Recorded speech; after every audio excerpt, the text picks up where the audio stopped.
What do you get when two daytime TV icons sit down for a cozy chat, and it turns into a meltdown nobody saw coming? This was supposed to be another upbeat, music-filled hour on The Kelly Clarkson Show. The band was live, the audience was hyped, and Kelly walked out flashing that familiar warm smile that's made her a daytime favorite for years. People had come expecting feel-good stories, laughter, maybe a surprise musical moment. Instead, they watched one of the tensest talk show clashes in recent memory. The guest everyone had been buzzing about was Mark Harmon, the famously private star who rarely agrees to long-form interviews, let alone a relaxed daytime sit-down. That alone made the episode feel special.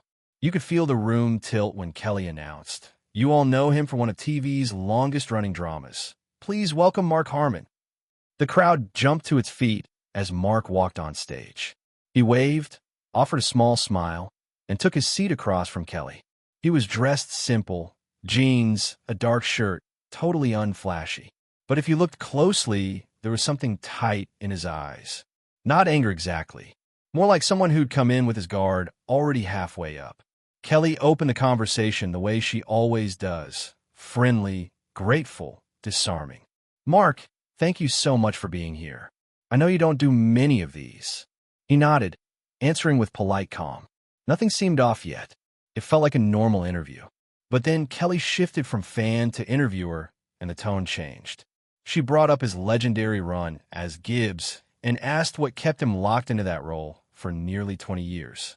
It sounded harmless. That question was the first tiny crack in the dam. Because from there, Kelly didn't just talk about his success. She started drifting toward what it allegedly cost everyone around him.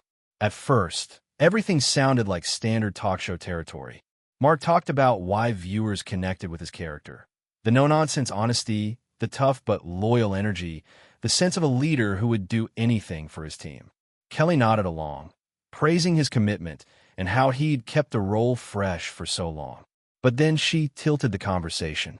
Instead of staying on fan questions and favorite episodes, she asked what playing such an intense character for so many years did to him personally.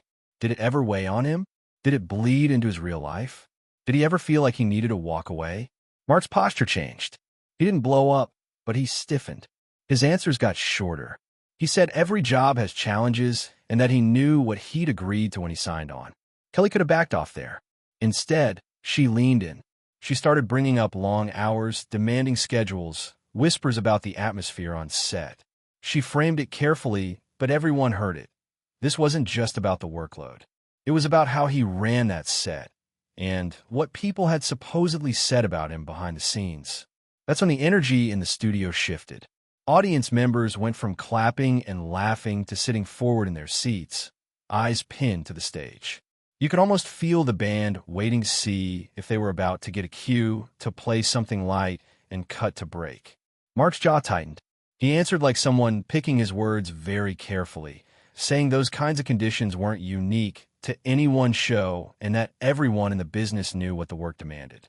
Kelly heard the carefulness, and instead of easing off, she went straight for the rumors people had been talking about online for years. That's when friendly interview stopped being the vibe, and interrogation took over. Once Kelly opened the door to workplace culture, she walked right through it. She pointed out that Mark had a reputation for being ultra-professional and intensely committed. Then she added a twist. Some people, she said, thought he might have taken that commitment too far. She mentioned talk around the industry about tension on set, whispers about him being hard to work with, comments from people who claimed the environment could feel hostile. She said she was giving him a chance to clear the air. He heard something else. Mark straightened up and asked her, point blank, what she was really getting at. His voice didn't rise, but there was steel in it. The room went quiet. Fans who had come to clap and cheer were suddenly watching a standoff unfold. Kelly didn't dial it back. She spoke about reports, sources, and people who'd worked on the show saying he ruled the set with an iron grip. She contrasted his public image, tough but fair, with what those insiders described. A boss who allegedly snapped at people, pushed too hard, and made the workplace feel unsafe. Mark pushed back. He said expecting people to show up on time, be prepared, and do their best didn't make him a tyrant. It made him a professional. He asked why anonymous quotes, and secondhand stories were being treated like unquestionable truth. He demanded a name. Just one. Kelly hesitated for a beat, and that pause was like fuel on a fire. To Mark, it proved his point. The accusations were vague, faceless, and impossible to respond to without looking guilty no matter what he said. To Kelly, it seemed like one more sign that he wasn't willing to acknowledge anything he'd ever done wrong. What started as a question about work culture had turned into something much bigger, a live debate about power, reputation, and who gets to control the story. And they were nowhere near done. This is where the conversation stopped being tense and became explosive. Kelly sharpened her tone. She said this wasn't about gossip. She framed it as accountability. According to her, multiple people, former crew, behind-the-scenes staff, even cast, had described Mark's leadership in the harshest terms. Words like dictator and bully hung between them. That one word, bully, hit like a slap. Mark's face went red, but he didn't shout. His anger turned cold. He said she had no idea what it meant to lead a series for nearly 2 decades. To be responsible not just for his own performance, but for hundreds of jobs tied to that show staying successful. He talked about the pressure, the responsibility, the expectation that no matter how tired or burnout he was, he had to deliver. Kelly didn't accept that as a defense. She shot back that success doesn't excuse cruelty, that the industry had seen powerful men hide behind high standards for years while people around them quietly suffered. She implied that some of the worst stories she'd heard were specifically about how women on the set felt ignored, snapped at, or scared of his temper. Now, she wasn't just questioning his management style. She was questioning his character. Mark accused her of turning it into a gender fight, twisting incomplete stories to fit a pre-written narrative. He said she was treating him like the villain in some moral drama, instead of a human being who'd had good days and bad days like everyone else. The audience didn't know where to look. Some people stared at Mark. Others watched Kelly, seeing a side of her they weren't used to, sharp, uncompromising, unwilling to let it go. This wasn't the soft, feel-good Kelly show they thought they'd come to see. It was starting to look more like a trial, and both sides believed they were the one being wronged. Kelly decided it was time to bring receipts. She pulled out a card and started reading anonymous accounts from people who claimed to have worked with Mark. A makeup artist who said she felt invisible. A crew member who said you never knew which version of him would show up. The charming professional or the guy who would explode over a tiny mistake. It was brutal to hear those words spoken with him sitting there, a few feet away, on national television. Mark listened, then argued that those quotes were vague enough to apply to anyone on a bad day. He pointed to the brutal hours, the stress, the reality of television production. Long days, high stakes, millions of dollars on the line. Frustration happens. People snap. It doesn't automatically mean someone is a monster. To Kelly, that sounded like minimization. She said her job was to amplify voices that felt silenced. People who believed his behavior crossed the line. She framed it as speaking truth to power. He saw it as something else entirely. Using her platform to destroy a career based on nameless accusations that he couldn't properly answer without revealing private details about others. He accused her of chasing a viral moment, of turning legitimate questions into a spectacle. She accused him of refusing to take even basic responsibility for how his actions landed on others. They went back and forth over one core issue. Whose truth matters more? The truth of the person in charge, who believes they were simply demanding excellence, or the truth of the people underneath them, who felt small, scared, or constantly on edge. That wasn't just about one show anymore. It was about how we judge powerful people in every workplace. And the studio audience knew it because they were dead silent. Every laugh had drained out of the room. All that was left was tension. With tempers high, Kelly changed angles. She asked whether Mark had ever considered that his version of what happened on set might not match how others experienced it. That someone can mean well, be focused on the work, and still leave people hurt in the process. It sounded like an opening for a softer, reflective moment. For a second, it almost seemed like he might go there.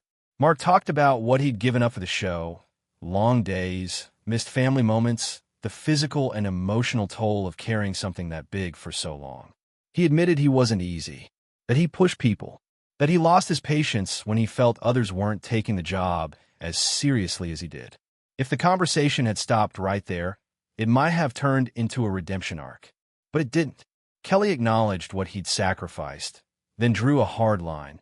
None of that, she said, cancels out the need to treat people with basic respect. Stress isn't a free pass. Dedication doesn't erase damage. You can be committed to the work and still be kind. To Mark, it felt like she was reducing 2 decades of effort to a morality lecture. He accused her of acting like she had the moral high ground just because her show leaned into warmth and hugs and emotional sing-alongs. He said blindsiding a guest with accusations on live TV wasn't exactly compassionate, either. In his eyes, that was its own kind of cruelty, different from what she was accusing him of, but cruelty all the same.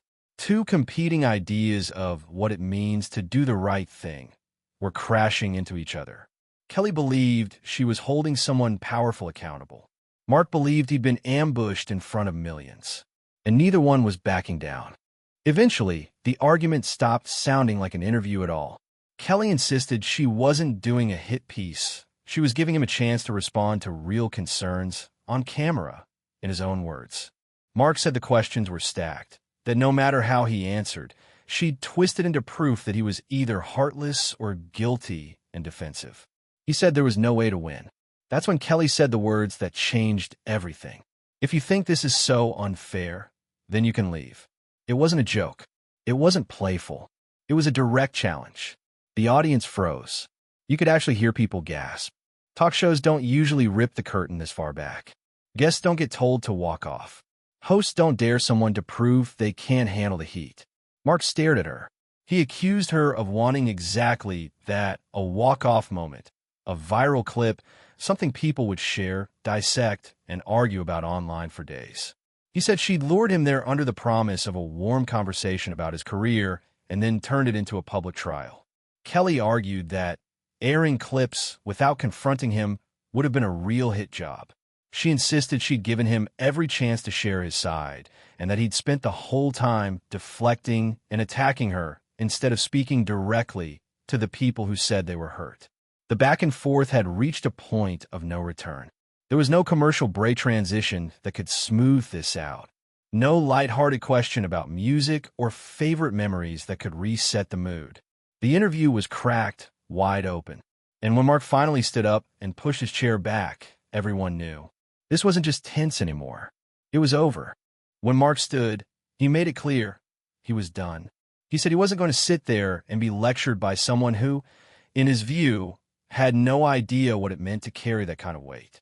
Kelly stood too, firing back that everyone on a production carries weight, grip, writer, actor, assistant, and that most of them manage to do it without making others miserable. They were out of interview mode now, just 2 people arguing on a stage in front of cameras. Mark headed toward the side of the set, his microphone still clipped to his shirt. A producer hurried up to unhook the pack. Another crew member stepped in to help. In the shuffle, his arm brushed a camera. It wobbled, the operator shifted, and suddenly the stage was crowded. That little burst of chaos drew security. 2 guards moved toward Mark in that calm, but unmistakable way security does. He saw them and snapped, not violently, but with obvious frustration.